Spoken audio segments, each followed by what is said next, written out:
ഇപ്പോൾ മന്ത്രി വി ശിവൻകുട്ടി അദ്ദേഹം മാധ്യമങ്ങളെ കാണുകയാണ് തത്സമയം. ഇതിന്റെ ഫലമായിട്ടല്ലേ BJPയുടെ അവസാനം ഉണ്ടായിരുന്ന ഒരു സീറ്റും അവരുടെ അക്കൗണ്ട് ക്ലോസ് ചെയ്തത്.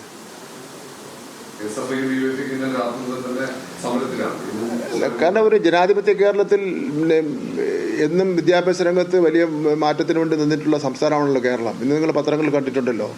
നമ്മൾ ഇന്ത്യയിൽ നമ്മൾ 1ാം സ്ഥാനത്ത് 2ാം സ്ഥാനത്ത് വന്നിരിക്കുകയാണ്. നമുക്ക് ഒരു പൈസ പോലും അവർ തന്നിട്ടില്ല.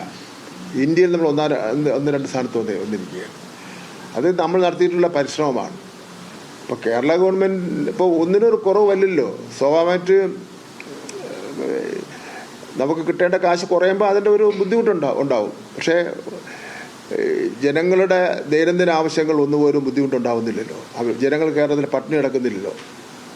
പിന്നെ പട്ടിണി ഇല്ലാത്ത ഒരു സംസ്ഥാനമായി അടുത്ത മാസം പ്രഖ്യാപിക്കാൻ വേണ്ടി പോവുകയാണല്ലോ. അതെല്ലാം നടക്കുന്ന കേരളത്തിൽ മാത്രമാണല്ലോ. ഈ BJP ഗവർണർമാരെല്ലാം ജനിച്ചു വളർന്ന നാട്ടിലും അവർ ഗവർണർമാരിരുന്ന മറ്റു സംസ്ഥാനങ്ങളിൽ എന്താ സ്ഥിതി? പട്ടിണിയുടെയും തൊഴിലില്ലായ്മയുടെയും വിദ്യാഭ്യാസത്തിനും സ്ഥിതി എന്താ? ഇവരെല്ലാം ഇരുന്ന സംസ്ഥാനങ്ങളിൽ വാരിക്കോരി കൊടുത്തല്ലോ കാശ് വിദ്യാഭ്യാസത്തിന് വേണ്ടി. അവിടെ എന്തെങ്കിലും റിസൾട്ട് ഉണ്ടായോ? ഒരു റിസൾട്ട് ഉണ്ടായിട്ടില്ല.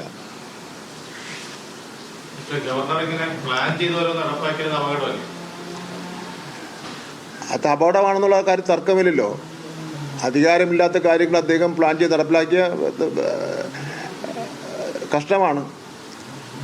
സാധാരണഗതിയിൽ നമ്മുടെ ഈ മുമ്പ് കാലങ്ങളിൽ ഗവർണർ BJP ഗവൺമെൻറ് വരുന്നതിന് മുമ്പേ രാഷ്ട്രീയത്തിൽ തന്നെ ഉള്ളവരായിരുന്നാലും അവർ മുഖ്യമന്ത്രിമാരായിരുന്നവരോ അല്ലെങ്കിൽ അത്തരം പക്വതയുള്ള പക്ഷപാതപരമായിട്ടുള്ള നിലപാട് എടുക്കാത്ത, പിന്നെ ആ ഇന്നയാൾ ഇന്ന സംസ്ഥാനത്തെ ഗവർണർ എന്ന് പറയുമ്പോൾ തന്നെ ആ സംസ്ഥാനത്തിന് തന്നെ ഒരു മഹിമ ഉണ്ടാകുന്ന നിലയിലുള്ള ആൾക്കാരെയാണ് നിയമിച്ചിരുന്നത്.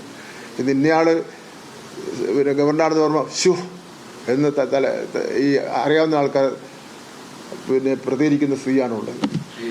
പദ്ധതിയുടെ മഹത്വം അറിയാതെയൊന്നുമല്ലല്ലോ ചെയ്യുന്നത്. അവരെല്ലാം ഗവർണർമാരായി ഇരുന്നവരാണല്ലോ. ആ പദ്ധതിയുടെ ഇരിക്കുന്ന സ്ഥാനത്തിന്റെ അധികാരങ്ങളെ അവർ പുതിയ വർഷം കൊടുക്കുക. മാറിയിട്ട് ഒരു ആശയ പ്രചാരണവും പ്രത്യയശാസ്ത്ര പ്രചാരണവും ഒക്കെയാണ് ഇപ്പോഴത്തെ ഗവർണർ നടത്തിക്കൊണ്ടിരിക്കുന്നത്. അതിന് ബദലായൊരു പ്രചാരണമോ അല്ലെങ്കിൽ ജനങ്ങളെ അതൊന്നും അറിയിക്കാനുള്ളൊരു നടപടിയോ CPM-ന്റെയോ അല്ലെങ്കിൽ സർക്കാരിന്റെ ഭാഗത്തുണ്ടാകുന്ന ഗവൺമെന്റ് കാര്യമായിട്ട് ഈ കാര്യങ്ങളെ സംബന്ധിച്ച് ജനങ്ങളെ അറിയിച്ചുകൊണ്ടിരിക്കുക തന്നെയാണ്. വിദ്യാഭ്യാസ രംഗത്തെ പ്രശ്നങ്ങൾ അത് വിദ്യാഭ്യാസ രംഗത്ത് പ്രവർത്തിക്കുന്നത് അറിയിച്ചുകൊണ്ടിരിക്കുകയാണ്. നമ്മുടെ ഉന്നത വിദ്യാഭ്യാസ മേഖലയെ തകർക്കുന്നതിന് വേണ്ടിയും ഉന്നത വിദ്യാഭ്യാസ മേഖലയിൽ ഉണ്ടായിക്കൊണ്ടിരിക്കുന്ന നേട്ടങ്ങൾ അതിനെ ഉയർത്തി കാണിക്കുന്നതിന് വേണ്ടിയും ഉള്ള പരിശ്രമമാണ് ഇപ്പോൾ ഗവർണർ നടത്തിക്കൊണ്ടിരിക്കുന്നത്. നേരത്തെയും ഗവർണർ നടത്തിക്കൊണ്ടിരിക്കുന്നത് തന്നെയാണ്. അത് നമുക്ക് ബാധിക്കുന്നത് നമ്മുടെ കുട്ടികളെയാണ് ബാധിക്കുന്നത്, രക്ഷകർത്താക്കളെയാണ് ബാധിക്കുന്നത്, നമ്മുടെ ഉന്നത വിദ്യാഭ്യാസ രംഗത്തെയാണ് ബാധിക്കുന്നത്. അത് ബോധപൂർവം ഇവർ നടത്തുന്ന കേരളം ഒരു കാരണവശാലും ഇന്ത്യയിൽ 1ാം സ്ഥാനത്തോ 2ാം സ്ഥാനത്തോ വരാൻ വേണ്ടി പാടില്ല എന്നുള്ള ബോധപൂർവമായിട്ടുള്ള പരിശ്രമമാണ് ഈ 2 ഗവർണർമാരും ഉന്നത വിദ്യാഭ്യാസ രംഗത്തെ ഇടപെടൽ മുഴുവൻ നടത്തിക്കൊണ്ടിരിക്കുന്നത്. അത് CPM-ന്റെ സംസ്ഥാന സെക്രട്ടറി ഗോവിന്ദ മാഷ് പറയേണ്ടതാണ്.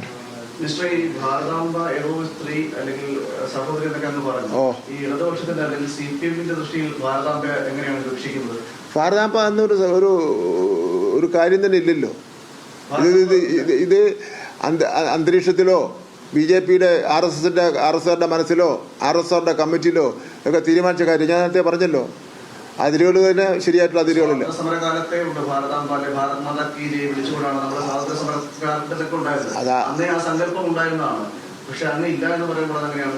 ഇല്ലാന്ന് തന്നെയാണ്, അതിന് തർക്കമില്ല. പാകിസ്ഥാനെ കൂടെ കൂട്ടിയോജിപ്പിച്ചുള്ള ഒരു ഭൂപടമാണ് ഇതിന്റെ പിറകിൽ എപ്പോഴും വെച്ചുകൊണ്ടിരിക്കുന്നത്. പാകിസ്ഥാനെതിരായി വലിയ അഭിപ്രായ പ്രകടനങ്ങൾ പ്രധാനമന്ത്രിക്ക് നടത്തുകയും പാകിസ്ഥാൻ രാജ്യത്തോട് വലിയ തരത്തിൽ ഭീകരപ്രവർത്തനമൊക്കെ നടത്തുകയും ചെയ്യുന്നതിനിടയിലാണ് അതിനെ കൂടി കൂട്ടിയോജിപ്പിച്ചുകൊണ്ടുള്ള ഒരു ഭൂപടത്തിന്റെ മുന്നിൽ പുഷ്പാർച്ചന നടത്തുന്നത്. അത് തന്നെയാണ് ഞാൻ നേരത്തെ പറഞ്ഞത്. അതുകൊണ്ട് തന്നെയാണ് ഞാൻ രാജ്ഭവനിൽ പോയപ്പോൾ പാകിസ്ഥാന് പുഷ്പാർച്ചന നടത്താൻ പോകാത്തത്. നിങ്ങൾ ചോദിച്ചല്ലോ, ഈ ഇന്ത്യക്ക് സ്വാതന്ത്ര്യം കിട്ടിയ ശേഷം ഇങ്ങനൊരു ഭാരതാംബയെ സംബന്ധിച്ചിടത്തോളം panchayat, corporation, municipality, parliament, Rajya Sabha, Lok Sabha, നിയമസഭ എവിടെയെങ്കിലും പാസ്സാക്കിയിട്ടുണ്ടോ?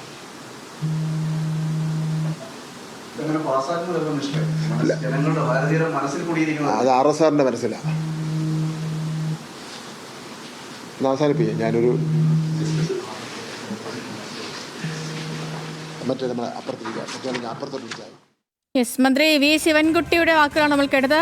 പരമാവധി കേരള സർവകലാശാല രജിസ്ട്രാറുടെ സസ്പെൻഷനിലടക്കം നിലപാട് അറിയിക്കുകയായിരുന്നു മന്ത്രി. ജനാധിപത്യ വിരുദ്ധമായ നടപടിയാണ് ഉണ്ടായിരിക്കുന്നത്. സർവകലാശാല ചട്ടങ്ങൾക്ക് വിരുദ്ധമാണ് ഈ നടപടി. 10 ദിവസത്തിൽ കൂടുതൽ ലീവ് അനുവദിക്കാൻ പോലും വിസിക്ക് അധികാരമില്ല എന്നും മന്ത്രി പറയുന്നു. പരമാവധി സംഘർഷാവസ്ഥ സൃഷ്ടിക്കാനുള്ള നീക്കമാണ് ഗവർണറുടെ ഭാഗത്തു നിന്നും ഉണ്ടാകുന്നത്. ഗവർണറാണ് സർവകലാശാല ചട്ടങ്ങളോട് അനാദരവ് കാട്ടിയത്. ഗവർണറുടെ കൂലിത്തല്ലുകാരനെ പോലെ വിസി പെരുമാറുന്നു. ഇത് കേരളമാണ്, ഇതൊന്നും ഇവിടെ അനുവദനീയമല്ല എന്നും മന്ത്രി പറയുകയാണ്. ഒപ്പം തന്നെ കേരളം പിടിച്ചെടുക്കാമെന്ന മട്ടിലാണ് രാജേന്ദ്ര അർലേക്കർ പ്ലാൻ ചെയ്ത ഓരോ കാര്യങ്ങളും നടപ്പാക്കുന്നത്. പണ്ട് ഇന്നയാൾ ഗവർണർ എന്ന് പറയുമ്പോൾ അഭിമാനമായിരുന്നു. പക്ഷേ ഇന്ന് ആളുകൾ ഷോ എന്ന് തലയിൽ കൈവയ്ക്കുന്ന ഒരു സ്ഥിതിയിലേക്ക് കാര്യങ്ങൾ എത്തിച്ചേർന്നു എന്നും മന്ത്രി പറയുകയാണ്. അങ്ങനെ വിഷയങ്ങളിലൊക്കെ കടുത്ത വിമർശനങ്ങളും ഒക്കെ ഉന്നയിക്കുകയാണ് മന്ത്രി വി ശിവൻകുട്ടി.